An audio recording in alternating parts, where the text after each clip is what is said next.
This is the OTB Television Network, a service of Capital District Off-Track Betting.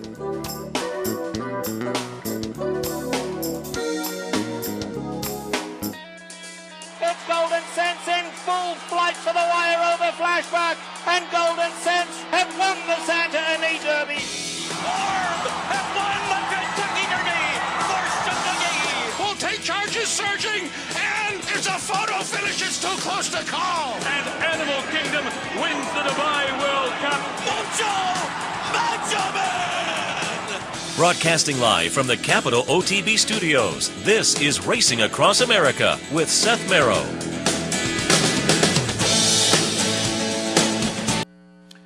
Good morning and welcome to Racing Across America for this Monday morning. We kick off a new week. I'm Seth Merrow. Thanks for joining us. A little later on, we'll be joined by Mike Penna, Horse Racing Radio Network. He typically joins us on Monday to look at some of the stakes action. Horse Racing Radio Network was live from Santa Anita on the weekend, so certainly we'll take a look at a couple of those races, as well as the Ashland from Keeneland. A little later on, we'll be joined by Bob Ehalt from ESPN.com. He was in New York over the weekend covering the stakes action there, so we'll talk a little Wood Memorial and the stakes undercard as well from Saturday. Speaking of which, the 2-3-year-old races, Santa Anita Derby and Wood Memorial, have juggled things up as far as the pundits, top tens and whatnot. Courier Journal's Kentucky Derby media poll came out as it does every week on Sunday morning, and California Chrome is the new number one. Had been number two amongst the Courier Journal poll, moves up to number one as Cairo Prince moves down to number 8. Candy Boy is at number 9 now. And Candy Boy was the one who made the big drop this week. Cairo Prince made the drop last week, obviously after the Florida Derby. Candy Boy had been sitting at number 1 on the poll leading into this weekend, now drops down to number 9. I'll quickly run through the top 10 for the Courier Journal, the consensus of their media selectors. California Chrome number 1, Tapiture 2, Constitution number 3, Wicked Strong, who hadn't been on the list at all, bumps up to number 4. Opportunity sticks at number 5 last week, 5 again. Intense Holiday moves up 1 to number 6. Samrat moves up 1 to number 7. Cairo Prince down to 8. Candy Boy down to 9. And Vickers in Trouble moves from number 9 to number 10. So there's the top 10 from the Courier Journal media poll. And as I said, California Chrome, I think you can expect to be at the top of probably most of the pundits' list. On my own ESPN vote this week, I had California Chrome. I think it was 9 for me last week, bumped up to, and I have it, yeah, it was 9 for me last week. I bumped him up to 4, put him just over Cairo Prince on my list. But I think he's going to be getting a lot of action. I'm going to be really interested to see what people do with Wicked Strong. As I say, the Courier Journal poll has him at number 4. I couldn't pull the trigger and put him on mine. That may sort out and change after next week's prep races, because I think Wicked Strong, given the pace scenario, could be very, very interesting. The points leaderboard is also getting kind of interesting. The leader right now on Kentucky Derby, the Kentucky Derby leaderboard as far as points, is California Chrome. California Chrome, a very solid 150 points right now. Second is Vickers in Trouble with 120. Wicked Strong bounces up to number 3 on the list with 102. Samrat with 100. Constitution with 100. Clearly, these horses are all in. Then you have some horses that maybe, given that we have the Bluegrass and Arkansas Derby still coming up, some horses that may be in a little bit of a bubble situation. Candy Boy, who like Cairo Prince last week, needed a decent finish to get up there. Candy Boy now sitting with 30 points, number 16 on the list. I'm guessing he's probably safe, and I'm also guessing Cairo Prince is probably safe at 17 with 24. But again, there will be some horses that will leapfrog next week. You have to assume that. But how many? Will it be 4 or 5, enough to knock these horses off? And again, there'll probably be some defections as well. But again, on the list this week, Candy Boy at 16 with 30 points. Cairo Prince 17 with 24. Uncle Si 18 with 24 points. Number 19 is Vincent Ramos with 20. He's going to run next weekend. Harry's Holiday with 20 at number 20. But you also now have horses like Social Inclusion. He's sitting 22 on the list with 20 points. And the tiebreaker is stakes earnings. So that's why some of these horses with the same number of points are parsed out. There aren't ties. But Social Inclusion sitting at 22 right now. Chivarelli, who ran decently over the weekend, sits at 35 with only 10 points.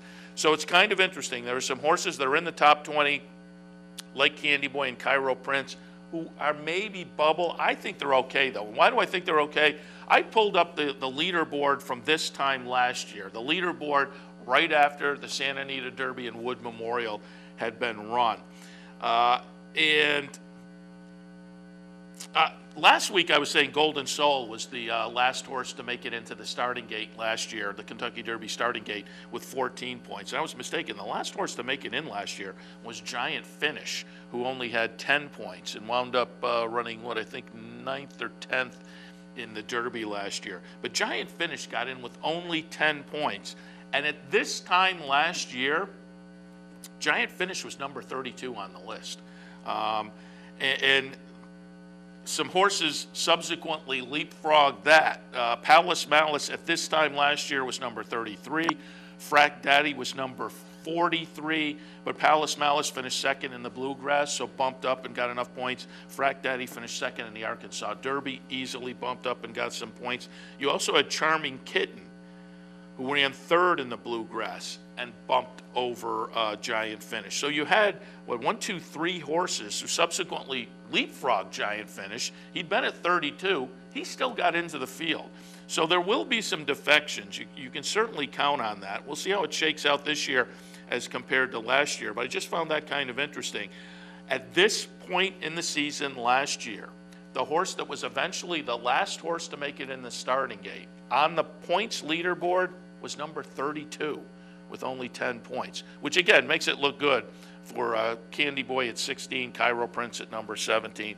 You know, we will see how that all shakes out again as the next 2 preps are run. That's going to be what tells the tale. And by there is also a kind of a wild card race. The Lexington comes 1 week after the Bluegrass and the Arkansas Derby, but that is a 10-point race. It's 10, 4, 2, and 1. You know, I mean, it's a last shot for somebody that is really sitting in a bubble position to maybe make a shot. I'm guessing that's probably not going to have a lot of say in how things get parsed out. But as noted, when you look at the leaderboard this year as compared to last year, it's kind of interesting. And the horses that right now we're looking as being bubble horses probably are in decent positions. Nice weekend of stakes action. We're going to touch on some of those as we move forward and talk to some of the guests, but just wanted to mention a couple that as the week progresses we'll certainly take a look at. But I did want to mention, we talked last week with Dave Rodman from Pimlico, their opening weekend. They had 3 stakes races, but the most interesting of which might have been the Mr. Diz on Saturday. And the Mr. Diz was interesting because Ben's Cat was going for his 5th victory in that particular stakes race and got it as the 1-5 favorite. Got it pretty easily for the venerable King Leatherberry.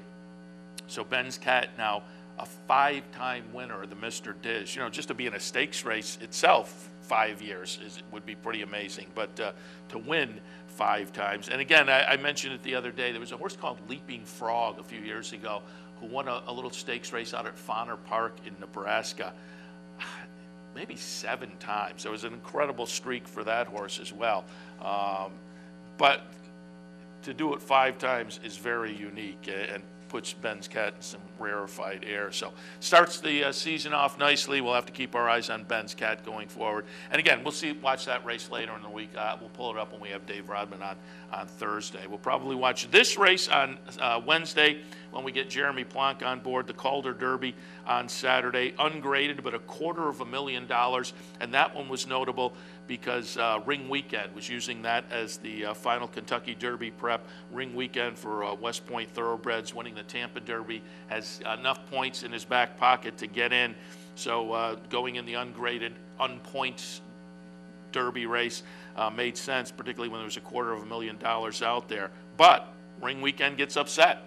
Ring Weekend finishes second in the Calder Derby behind Our Caravan, a horse that I found very interesting from Michael Dilger. The horse won the career debut, I think 35-1, something like that for Michael Dilger.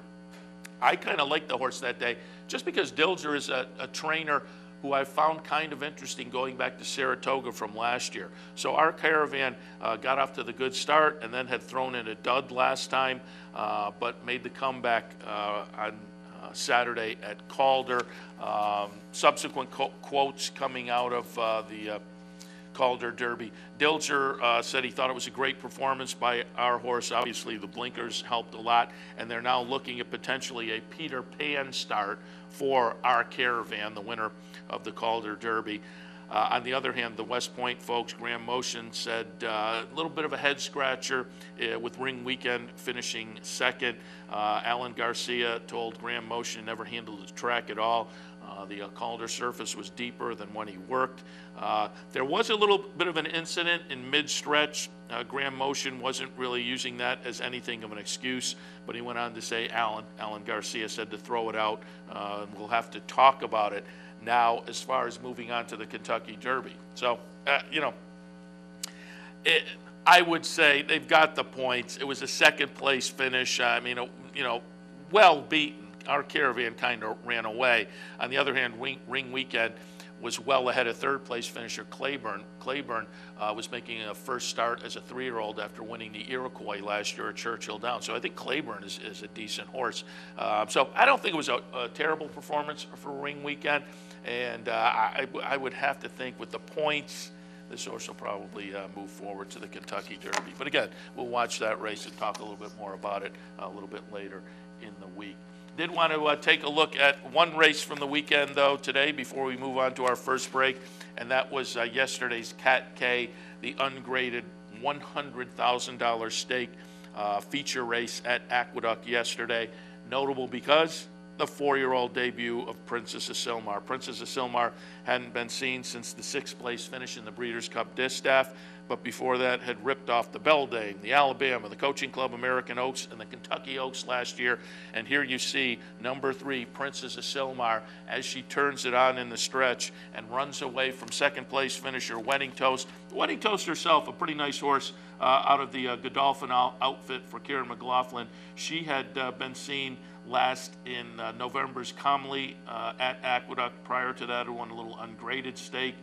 So with only 5 starts, Wedding Toast was an up-and-comer, as I say, from Godolphin, but Princess Asilmar in the seasonal debut wins pretty easily at 3-5. So nice 4-year-old debut for Princess Asilmar. They have now said that that race was a prep for the Ogden Phipps, which will be run on June 7th at Belmont. So a little bit of a layoff now for Princess Asilmar after the very nice seasonal debut. A little ungraded stake on a Sunday at Aqueduct, but certainly some interest with a horse like Princess Asilmar in there. All right, we'll take our first break. When we come back, we will be joined by Mike Penna from the Horse Racing Radio Network. We'll talk a little weekend stakes action right after this.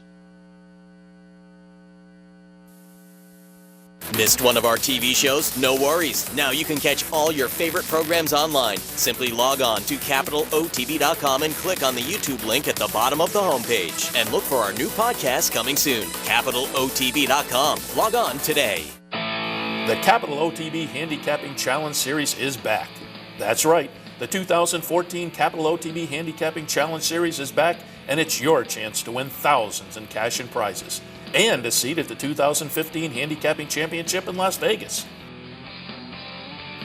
This month's contest is the Triple Threat on May 10th. So sign up today, online at CapitalOTB.com, or stop in at the Clubhouse Racebook. The future of online betting is here, and only at the all-new CapitalOTBBet.com.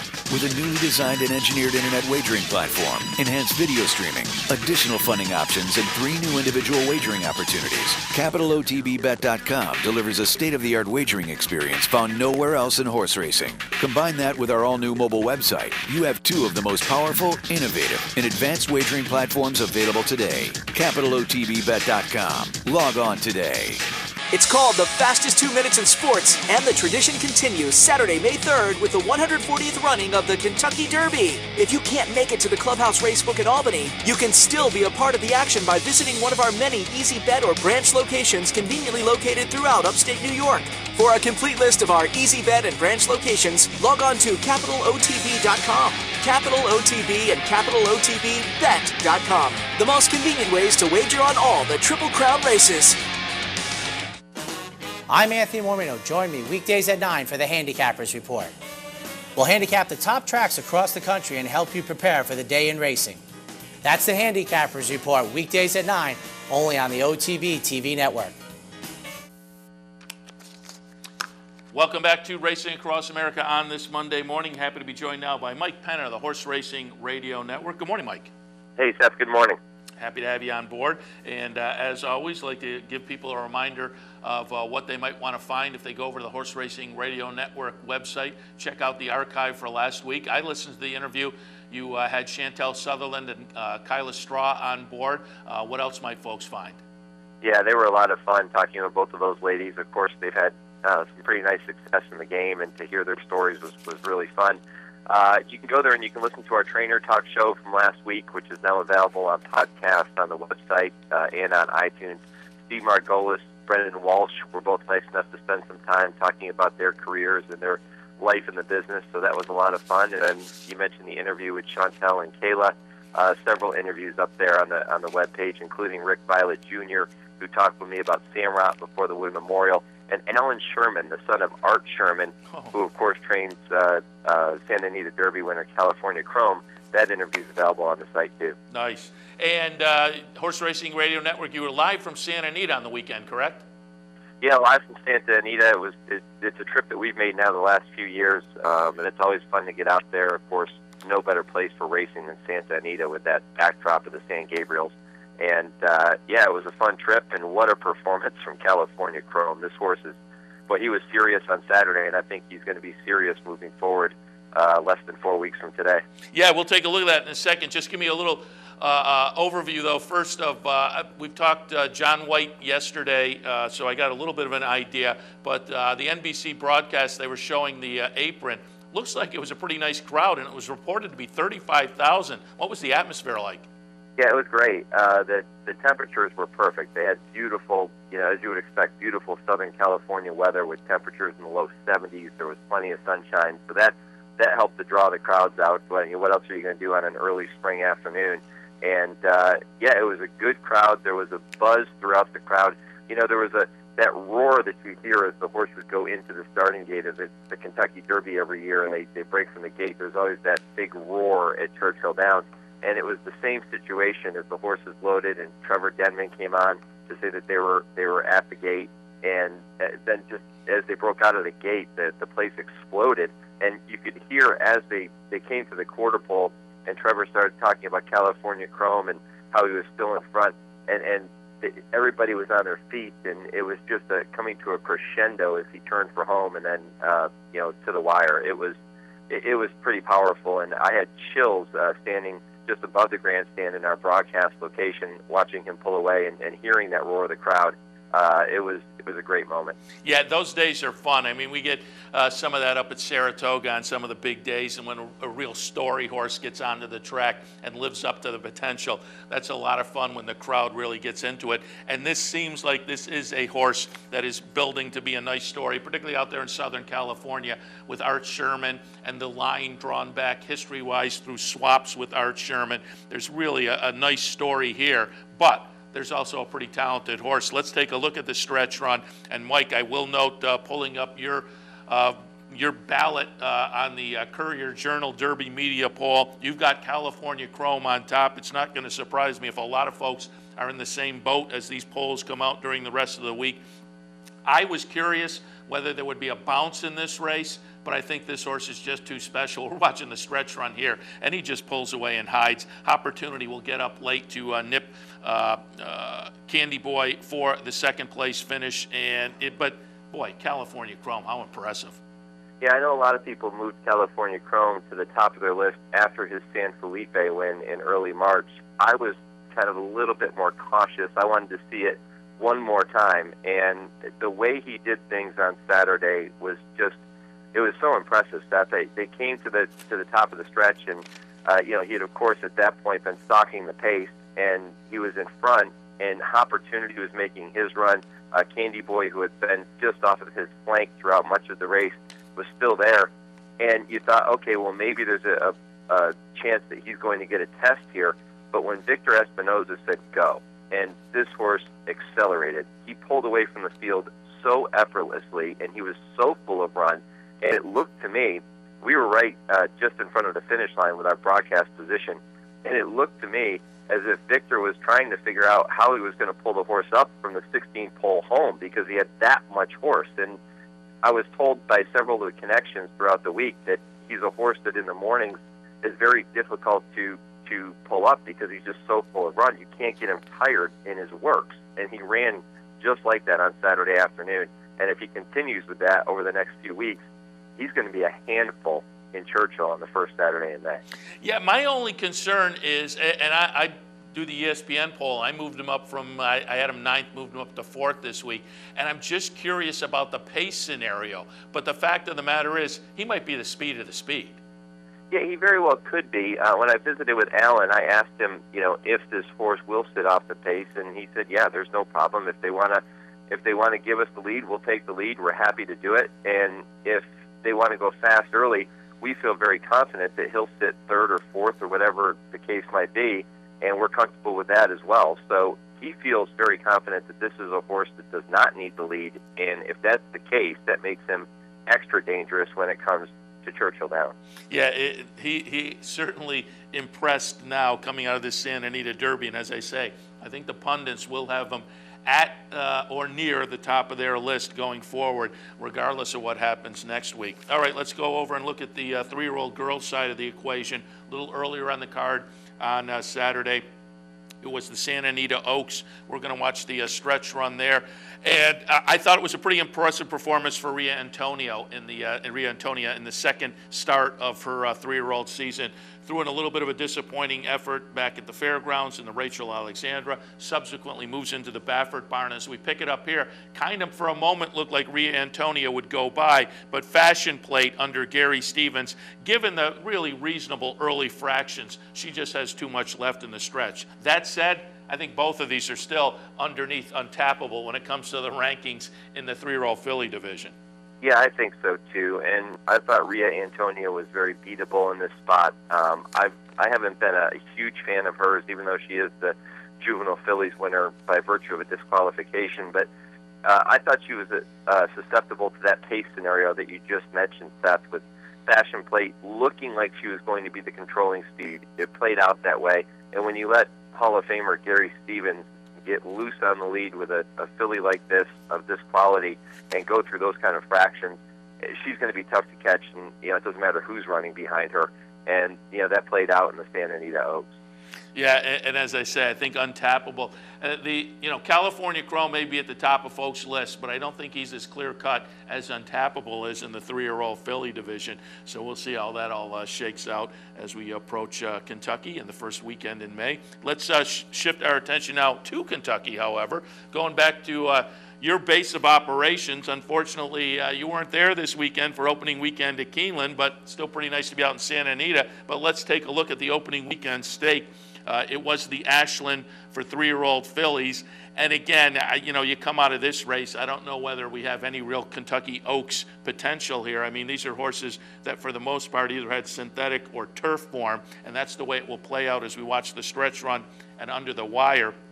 It's going to be the number 2 Room Service getting it done for Wayne Catalano. Again, this is a horse that in the 5 previous starts, all turf, The dead heat will be the number 8 Rosalind, and that's a horse who would run well on this synthetic surface in the Alcibiades last fall. So no shock there. But as they come under the wire, we'll see him bob, and it does turn out to be a dead heat. As I say, I'm not sure we're looking at any Kentucky Oaks contenders here.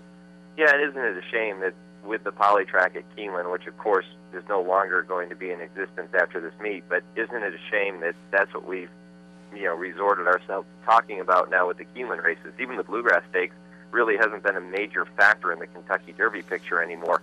I think that will change once they do go back to traditional dirt. But you're right, you have horses like Room Service, who is a confirmed turf horse coming into this race, and Rosalind, who had that big effort over this track as a 2-year-old last year, hadn't really shown. What really surprised me, Seth, was the way that they bet Rosalind in here. She was 15-1 on the morning line, ended up going off at right around 7-2, and that was a bit surprising. I guess they looked back at that effort in the Alcibiades as a juvenile and said, well, if she runs back to that, she could be tough. The pace scenario really set up for both Room Service and Rosalind to come running late. If you look at where they were in the early stages, Room Service came from 12th, Rosalind came from 11th, and both finished, as we know, in a dead heat for the win. But the fractions very quick early, 22-4.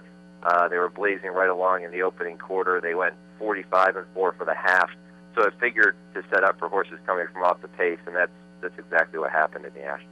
Yeah, and obviously there's a limited sample, but just kind of watching Keeneland over the weekend, it does seem to have reverted back to that season when you had to be a little bit off the pace coming into the stretch, because it seems like horses on the front end are kind of throwing out the anchor, and the come-from-behind types are getting it done. But as you say, in this race, legitimate with the 22 and the 45, 110 up front. But going forward, it will be interesting to see how it plays in this last Polytrack season, because to me, over this first 3 days, it seems like come-from-behind horses have had maybe a little bit of an edge. Yeah, I think they really have, and that's it's not atypical of a Polytrack surface at Keeneland to see horses doing well from off the pace. And again, this one here, it wouldn't have mattered if it was dirt or synthetic or whatever the surface may have been because of those early fractions. I think you would have seen horses coming from off the pace doing very well in this race because they did go so quick early.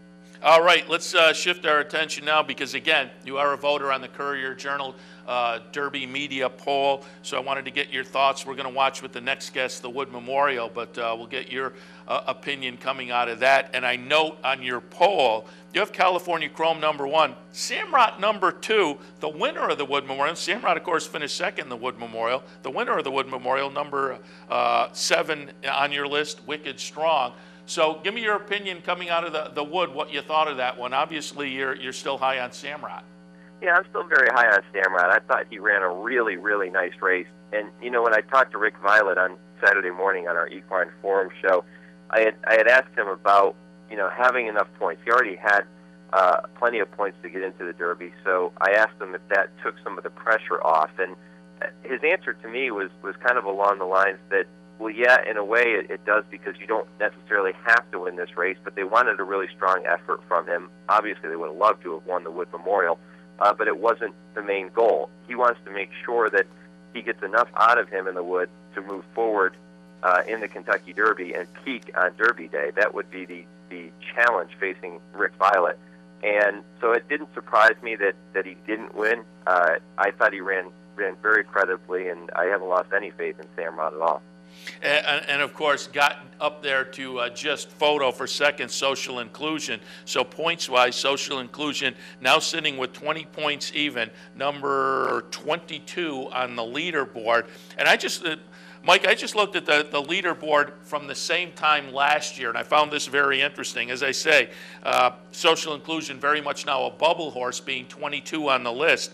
But the last horse to make it into the gate last year was Giant Finish with 10 points. At this same time last year, after the running of the Wood and the Santa Anita Derby, he was 32 on the list. And subsequently, at least 3 horses leapfrogged him. Palace Malice ran in the Bluegrass the next week and leapfrogged. Frack Daddy also leapfrogged, as did Charming Kitten. So 3 horses leapfrogged him even from that 32 position, and Giant Finish still got in. So we can certainly expect a lot of defections, but I think it's going to be very interesting to see how this year shakes out compared to last year, because obviously that was the first year of the point system. But some of these horses that are being labeled as bubble horses, I feel probably are in pretty good positions right now, like number 16, Candy Boy, number 17, Cairo Prince. Yeah, they're bubble horses, and things can happen next week. But we really need a bunch of leapfroggers to get it done in these next 2 races, and I don't know if that's going to happen. Yeah, I don't know. It'll be interesting to see how it plays out. Again, it'll just depend on the number of defections that we have from the body of the top 20 right now. And don't forget, things will change after this weekend's races a little bit as well, because you still have the Bluegrass Stakes and Arkansas Derby coming up on Saturday with that 100 points to the winner, which is obviously a win and you're in, 40 points to second, 20 for third, and then 10 for fourth. So if you're even on the bubble sitting in 26, 27, 28, whatever that position might be, and you're 12, 11, 10 points at this point, and you pick up another 10 by finishing fourth in the Bluegrass, well, all of a sudden you're sitting there with 20 or 22, and you're looking at a pretty decent opportunity to make the 20-horse field. Yeah, as I say, it's going to be interesting to watch this. Again, the Bluegrass, the Arkansas Derby still coming up. Big points available. And then the Lexington, which is the wild card race. I don't know if much will come out of that. But as compared to last year, there were obviously plenty of defections. It was also interesting to me to note the leaderboard, official leaderboard is sent out by the Churchill Down folks every weekend after these preps are run. And so Cairo Prince sitting at 17, I kind of looked at the list and said, well, wait a minute, should he be 17 given what he was last week? They have already taken Toast in New York off, which the UAE Derby winner has enough points if they decide to go. Clearly his connections have indicated the Derby is not really on their radar, but I don't know whether they've given a definitive no, so I was kind of surprised to see they took Toast in New York off. But that is one of the things that has now helped a couple of these horses, certainly Cairo Prince and Candy Boy, because that horse would be a little bit up on the list. And as I say, I think we can expect perhaps some more defections. We'll see how it plays out. But it will be interesting for the second year to compare it to last year as well. Mike? Yeah, and you have horses like Albano, who is sitting in 15th position right now, and he's owned by former Kentucky Governor Brereton Jones. And Brereton is a person who has skipped the Derby in the past if he didn't think he had a legitimate shot to win. He's not going to run a horse just to run a horse in the Derby. So if he gets to the point and he feels that Albano isn't going to give him an opportunity to win the Derby and he's not a legitimate contender, you may see Albano pull off and go to the Preakness or another race like that. Yeah, again, it will be interesting to see what the defections are and how it does shake out. Mike, before we let you go, just once again, update us. We are now marching on the way to the Triple Crown and the summertime races and whatnot. So update us again, what's ahead in the next few weeks for the Horse Racing Radio Network. Well, it's a busy week here in Central Kentucky, Bluegrass Stakes Week. That coverage comes up on Saturday afternoon beginning at 4 Eastern on the network. Also going to have coverage of the Arkansas Derby as part of that same show. We'll cover the Keeneland Undercard Stakes. It's going to be a huge day of racing, obviously, and we're happy to bring it to people all over the country, all over the world. And on Friday, Wise Dan looking to come back in the Makers 46 Mile. We're going to have that coverage beginning at 5 o'clock Eastern time. So for those looking to see the two-time reigning Horse of the Year, or at least hear him on radio, you can do that beginning at 5 Eastern on Friday. The following Saturday, we're back with the Coolmore Lexington and the Charlestown Classic from Charlestown in West Virginia, Saturday night. All kinds of things to look forward to as we make our way down that road to Louisville. Nice. As I say, it is a busy time of the year. Mike, before we let you go, you alluded to it earlier, but I just wanted to get your thoughts because it's right in your backyard. You're based down in that neck of the woods. What did you think of the Keeneland decision to go back to dirt? I love it. I love it. I have never been a fan of the poly track at Keeneland, so I think it's a great decision. Again, it comes back to the fact that when you look at the races like the Bluegrass, like the Ashland Stakes, they really have now become somewhat irrelevant in the Derby picture, the Oaks picture, and it's going to be nice to once again get Keeneland back to relevance when it comes to talking about the Triple Crown. And it's also going to be fun to see if they live up to what they stated, and that is they're going to try to put in a state-of-the-art dirt track. And it sounds like based on the foundation of the drainage system that was put in for the poly, and the drainage I know was a problem for them before with their dirt track. So it will be very interesting to see what they wind up with that fall meet this year. We'll all be paying attention. All right, Mike, as always, we appreciate the visit. Again, tout folks to go on over to the Horse Racing Radio Network website, pull up the archives, a lot of great information there. And Mike, again, appreciate the visit. We'll talk to you next week. Sounds good. Thanks, Seth. Mike Penna from the Horse Racing Radio Network. We'll take our next break. When we come back, Bob Ehalt of ESPN.com. He was down in New York on the weekend, so we'll get some of his thoughts on the Aqueduct Stakes right after this. The future of online betting is here, and only at the all-new CapitalOTBBet.com. CapitalOTBBet.com delivers a state-of-the-art wagering experience found nowhere else in horse racing. CapitalOTBBet.com. Log on today. Fascinated by the world of horse racing? Interested in honing your handicapping skills? Class is in session. Night school, Monday nights. Easy to access online. It's free, interactive, and informative for the casual and serious race fan. Horse Player Now Buzz. Live horses to watch emailed to you daily. Our eyes, your prize. Night School in the Buzz. Visit horseplayernow.com for details. Each morning on the OTB TV network, you get the very best in horse racing programming. Weekdays begin with the Handicappers Report, where professional handicappers share their selections and analysis of the day's racing. Followed by Racing Across America, a daily conversation with racing personalities from around the country. Saturdays include Down the Stretch, where Mark Cassano speaks with the biggest names in racing. And Sunday mornings, it's Loose on the Lead, where Steve Bick and I offer news and a unique lineup of weekly guests. All here on the OTB TV network. Funding your Capital OTB bet account is as easy as 1, 2, 3. 1. Easy Money. Clearly the fastest and easiest method of depositing funds into your account. Make deposits or withdrawals in just minutes. 2.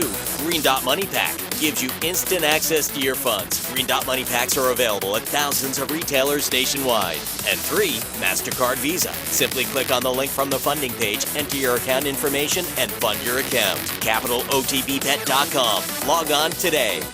It's called the fastest 2 minutes in sports, and the tradition continues Saturday, May 3rd with the 140th running of the Kentucky Derby. And there's only one place to watch it, the Clubhouse Racebook. To be a part of the excitement, reserve your seat today by calling 446-4010. Welcome back to Racing Across America. Very happy to be joined now by Bob Ehalt. You can find his work on ESPN.com. You can also find it on the America's Best Racing website. Good morning, Bob.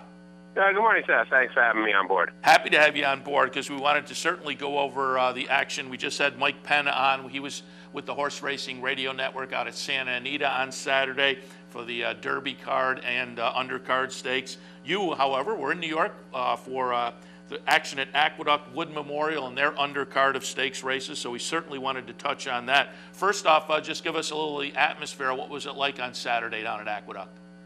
It was a pretty good crowd, I think, for Aqueduct. I think they listed the attendance at about 12,000. And I think people, and that might sound disappointing, but you have to remember the nature of Aqueduct now in these days with the casino taking over what was the grandstand. There's just not a lot of room really at Aqueduct to sit or to watch things. So certainly I think the regular racing fans know that, and I think that kind of holds down a crowd for the Wood and the card, which was a really, really good card. But the place was really pretty crowded, and there certainly was some good excitement about what I think was a pretty good group of 3-year-olds running in the Wood Memorial. Yeah, no question about it, and we'll get to that in a second. We'll go through the stakes races, and first we'll focus on some other 3-year-olds, the 3-year-old sprinters in the Bayshore. Grade 3 event, $300,000. We'll watch the stretch run here. It will be number 4, Coup de Gras, getting it done for Chad Brown. Oliver Zip runs second, the number 2 horse, and the 6-5 favorite, Kobe's Back, off the disappointment down at Oaklawn, will run third in here. Disappointing efforts back-to-back for Kobe's Back. But Coup de Gras, who showed so much promise early in the career, winning the first 2, and then threw in the dud in the Holy Bull for Chad Brown. The bettors let this one get away on the what have you done for me lately angle at 7-1. Coup de Gras gets up there by a nose late. Kind of an interesting 3-year-old from Chad Brown. Again, having validated in the weekend race what we saw in the first 2 starts. Yeah, I think he has the potential to be a nice sprinter for Chad. It was a good, exciting race. I was actually backing Oliver in that race, so I was kind of disappointed when he got beat the nose in the race. So, but I think both of those horses have some nice stakes possibilities later in the year in races like maybe the Amsterdam up at Saratoga and things like that. Colby's back, though, is the interesting one because, again, he didn't get out of the gate again, and that seems to be a bit of a problem. He just gives himself too much to overcome, and certainly looks like a talented horse, but he certainly has to get through those problems that he seems to have at the gate and the trouble he creates for himself. Yeah, and for folks who don't follow or haven't followed the game for a long time, there are just some horses like this, and you look at his past performances, Broken Air, off slow, and it just does seem like there are certain horses that put themselves in trouble, and you have to pay attention to that because that just makes the game so much tougher for them. I'll mention one more horse and get your thoughts. Favorite Tail, who kind of at the top of the stretch looked like he may live up to the undefeated record, came in from Parks, and it was kind of a quick turnaround. I'm willing to give this one maybe one more look. I think this is a pretty talented horse who might have been a victim of circumstances with the quarantine down there at Parks. And so I wonder about spacing and training and whatnot. You know, fated to finish a disappointing 7th in the field of 8. But again, I think given what we saw in the first 3 starts down at Parks, Favorite Tail, I think, as I say, one more try I want to see from him. I would agree. I think he has some potential, and some of the things that you alluded to might definitely be factors. I think, too, the distance may have come into play here, too. I think he might be a much better horse at 6 furlongs, so certainly wouldn't give up on him.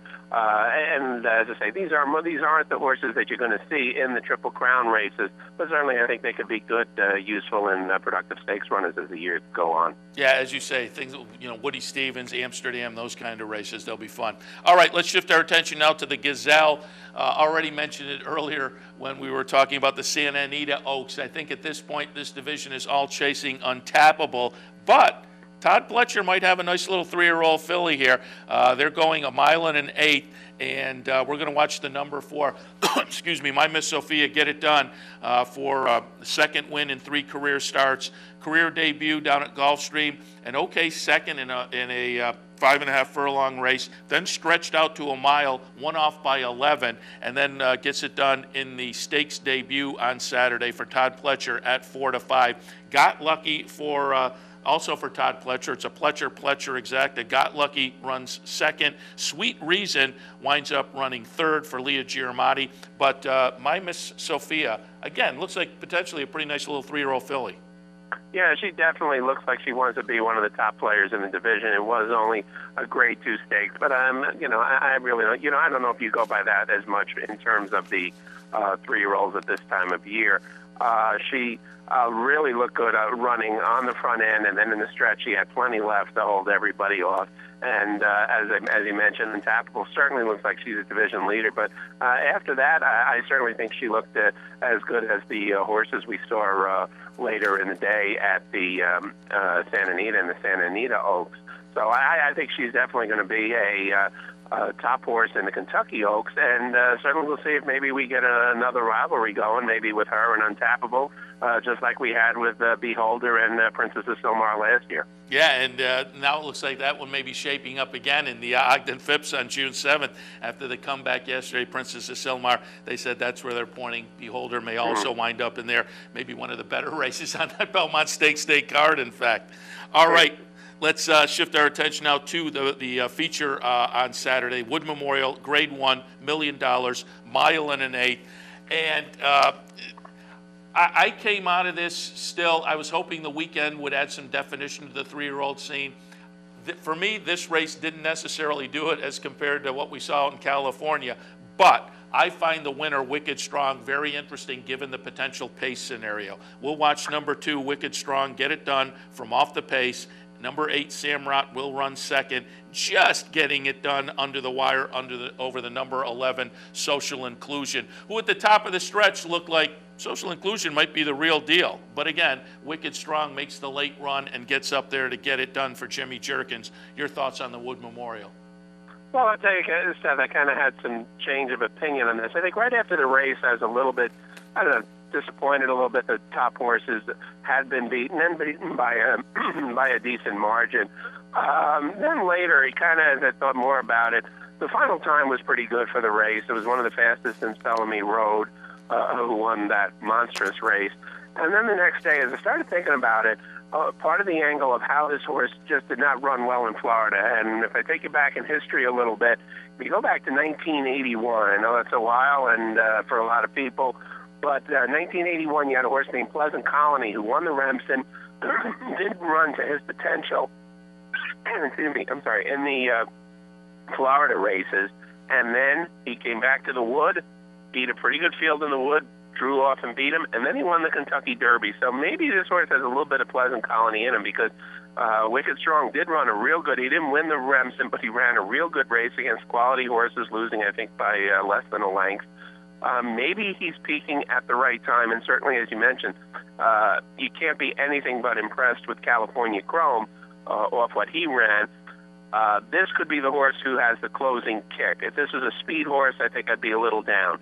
But I think, as you mentioned, Wicked Strong could be could be a horse to kind of complete the exactor out there at Churchill Downs. Hopefully you might get a little, get some value with him. Hopefully he won't be the second choice if you're betting him. You always want a little more money on your side. But I think the one thing that may come back to haunt you if you like Wicked Strong is the finish. It had Social Inclusion gotten up and gotten second and gotten enough points, he was definitely going to, it looks like he'll definitely run in the Derby, and he might be that horse to kind of soften up California Chrome and really make him run. By finishing third, only getting 20 points, now it's a little shaky to see if he'll get in. So it's kind of an interesting dynamic in that race in terms of the horses who crossed the wire first, and the impact on that Samrat getting up in the final stride to beat Social Inclusion for the place spot. That's an interesting take. There may be broader implications to that nose place finish photo there.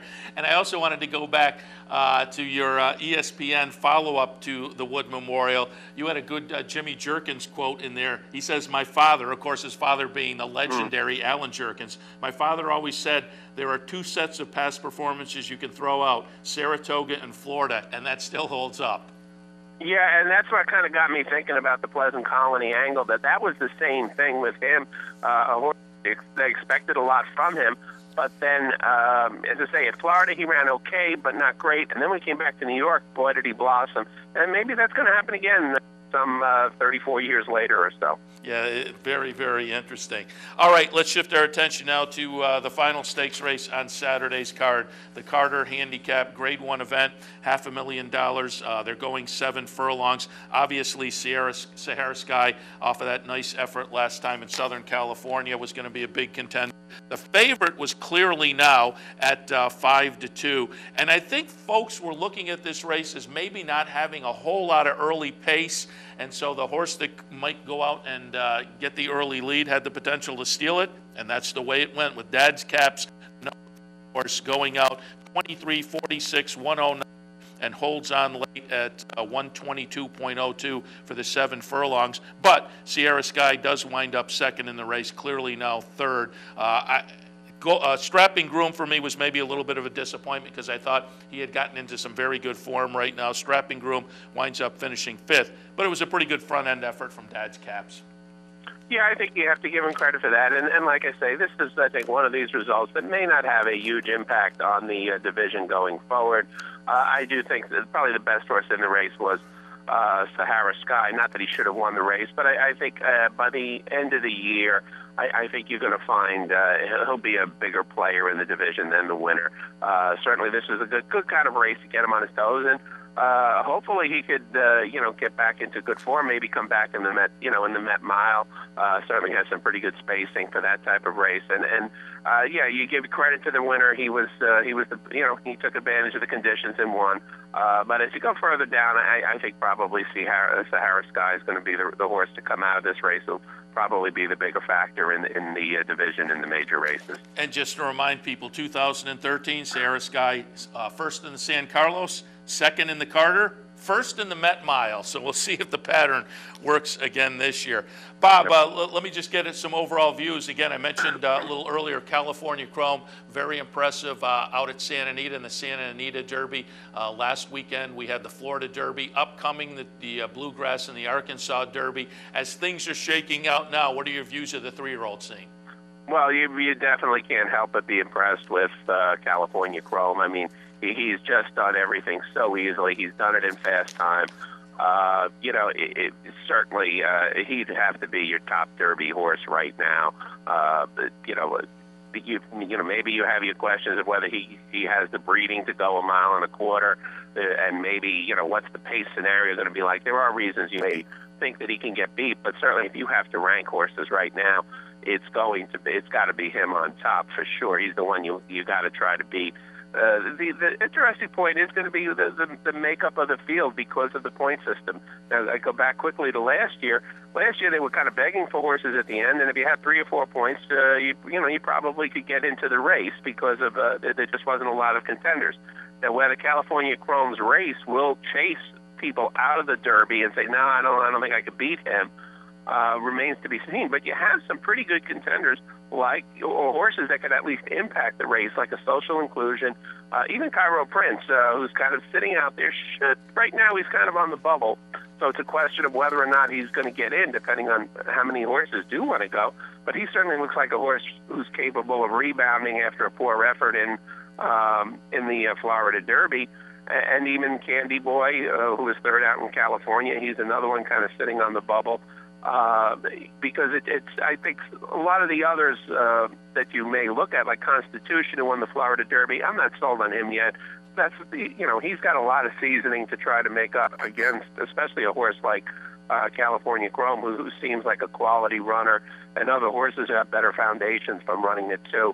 As I say, I think you begin the chase with California Chrome and take it from there. And I do think it will be interesting to see what happens with Social Inclusion if he can somehow get in.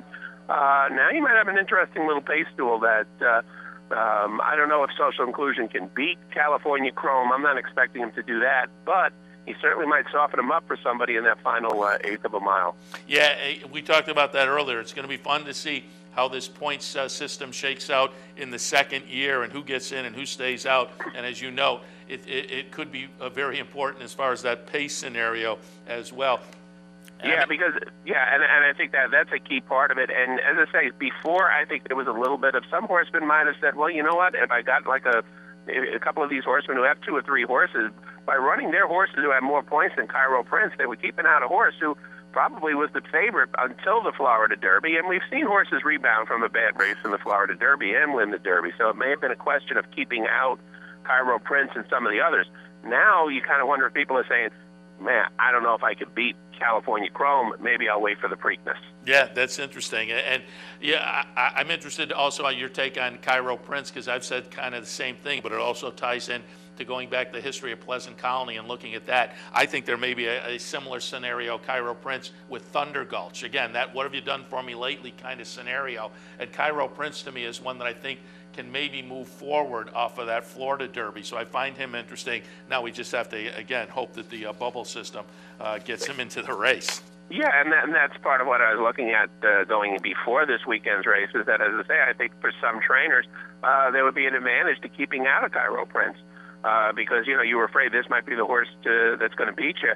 Now, as I say, I think the complexion changed by the way California Chrome just won so easily. Not only just won, if he lasted by a neck or nose, you'd say, okay, I don't know if he's going to go the 1.25 miles being bred, California bred the way he is, but certainly he showed no indication in that California race that he's slipping or that extra furlong right now will bother him. So, we'll wait to see what kind of post he gets. We'll wait to see who gets in, what the pace will be like. But as I say, right now, I think it's impossible to not start any kind of Derby conversation without his name first. Yeah, it's interesting.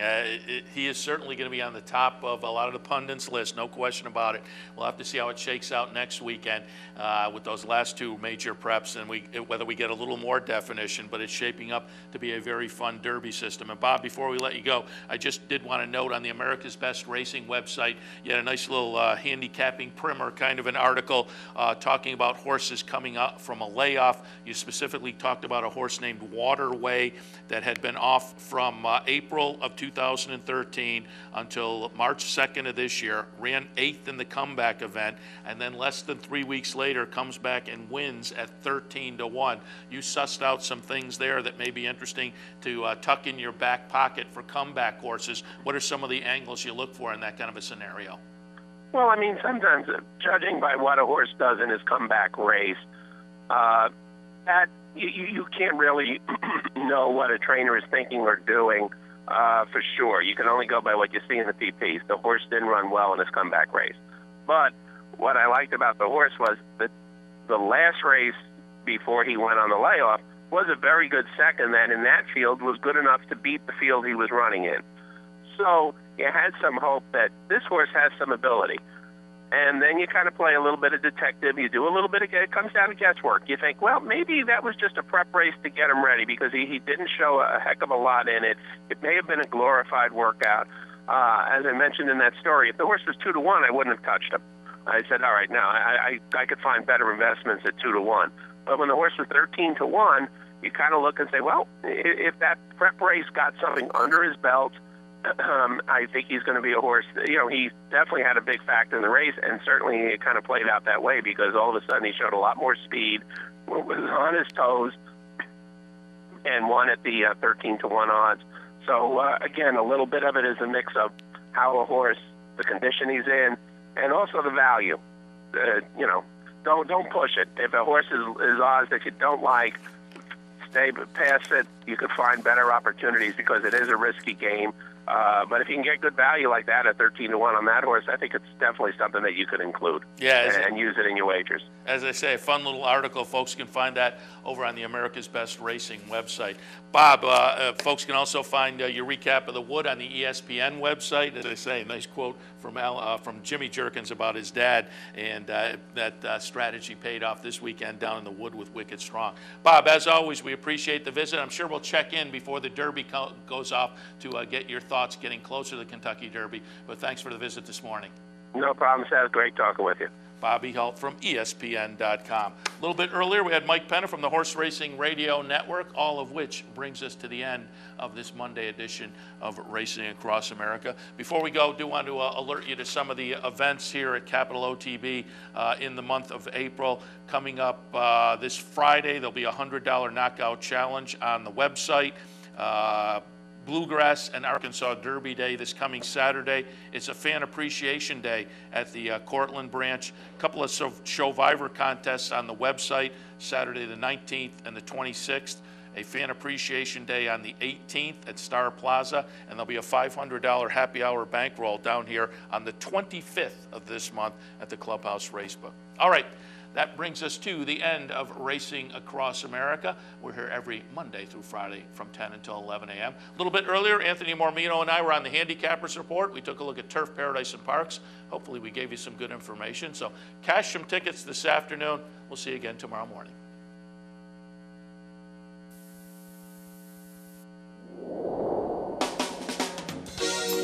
You're watching OTB TV, a service of Capital Off Track Betting.